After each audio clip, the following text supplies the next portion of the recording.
En fait, aujourd'hui, ce qui nous a réunis, c'est dans le pôle sud, c'est la mise en place d'un bureau pour la zone sud, le bureau du collectif des techniciens de la presse audiovisuelle du Sénégal, zone sud.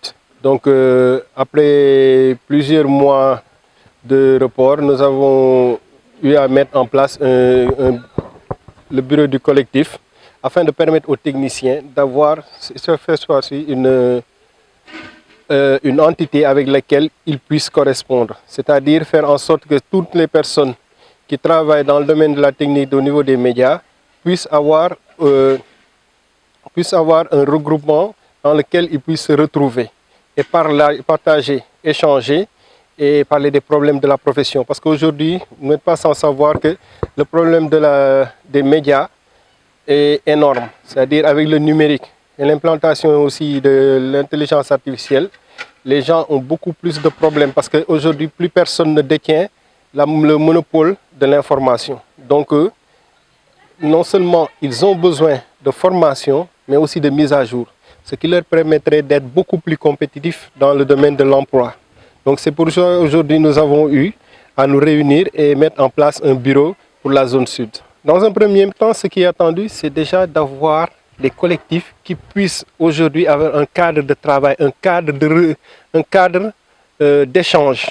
Parce que c'est ça d'abord le premier problème. Les techniciens ont l'habitude d'être souvent seuls, soit dans leur station radio ou télévision ou autre, sans pour autant pouvoir une possibilité d'échange et de renforcement de capacité. Le problème aussi, c'est qu'il y a un énorme déficit de formation. À chaque fois, lors des différentes interventions qu'il y a eu pour les personnes qui ont eu à prendre la parole, on a parlé de formation, formation, formation. Donc, avec le CTPS, on va pouvoir solliciter des formations au niveau des services étatiques, mais aussi d'autres entités bilatérales. Dans le cadre de la coopération bilatérale, on pourra chercher aussi d'autres formations pour leur permettre d'être à niveau. Parce que souvent, beaucoup de techniciens ont eu à apprendre le métier sur le tas, c'est-à-dire qu'ils l'ont appris par le biais de la pratique. Ils sont sans diplôme. Mais quand il s'agit de pratique, ils sont fort compétents, mais il arrive parfois qu'ils aient des problèmes ou qu'ils soient confrontés à ce qu'on appelle un plafond de verre. Par exemple, dans le cadre de la progression au niveau carrière, ils peuvent avoir ce problème-là parce que souvent on peut leur expliquer que par exemple, vous ne pouvez pas avoir telle ou telle catégorie parce que vous n'avez pas ce diplôme-là. Aujourd'hui, il faut que par le biais de la formation, des renforcements en capacité, mais surtout de la validation des acquis de l'expérience, qu'ils puissent bénéficier aussi d'une reconnaissance administrative qui leur permette aussi d'aller beaucoup plus loin dans le cadre de leur carrière. Étant le nouveau président du collectif des techniciens de la presse audiovisuelle du Sénégal, de la zone sud-est, ça, je peux m'en réjouir, c'est une fierté qu'on peut s'en féliciter.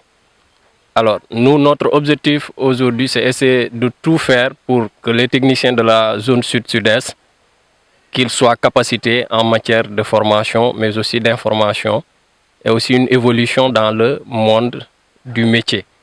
Nous savons tous qu'on est dans l'ère numérique et la digitalisation. Alors, on s'est constitué en collectif de la zone pour permettre aujourd'hui de faciliter d'autres techniciens qui n'ont pas les moyens de pouvoir se déplacer, aller se payer des formations très coûteuses. Alors c'est l'objectif de ce collectif-là pour permettre aujourd'hui de les former, mais aussi de les capaciter dans divers domaines, que ce soit la formation, mais aussi sur des assistances, mais des réalisations dans le domaine du média. L'appel qu'on a pour lancer à ces jeunes techniciens de cette zone, c'est de se rapprocher auprès du collectif. Parce qu'aujourd'hui, l'intérêt qu'il y a ce collectif, c'est de permettre à tout un chacun d'avoir cette connaissance qui va lui permettre de pouvoir obtenir un niveau professionnel. Parce que si on parle de niveau professionnel, c'est la digitalisation, mais aussi l'ère numérique que le monde est en train d'évoluer. Cela permettra à ces jeunes aujourd'hui de pouvoir obtenir beaucoup de sens pour pouvoir entrer dans l'ère numérique, mais aussi dans le monde professionnel. Nous ne disons pas dans le domaine d'où ils sont, ce n'est pas professionnel, mais quand même se renforcer de capacité. Cela permettra aussi qu'ils puissent concocter d'autres partenaires, mais aussi d'autres organes qui sont plus connus dans le niveau national pourquoi pas le mondial. C'est ça l'objectif de ce collectif-là. Nous tendons la main à tout un chacun pour qu'ils nous rejoignent et voilà qu'on essaie de dérouler ensemble. La solution qu'on veut même proposer, je veux dire, c'est assurer la couverture maladie universelle, comme l'a si bien dit l'EG national. Alors cette couverture, nous savons, ici au Sénégal, c'est un peu difficile pour se soigner. Des fois, c'est très coûteux pour des ordonnances ou bien d'autres prises en charge. Alors le collectif va prendre tout ça en charge pour permettre à ces jeunes techniciens du média, pour permettre ces gens-là aujourd'hui de pouvoir obtenir cette couverture et qui est une meilleure prise en charge dans le domaine médiatique.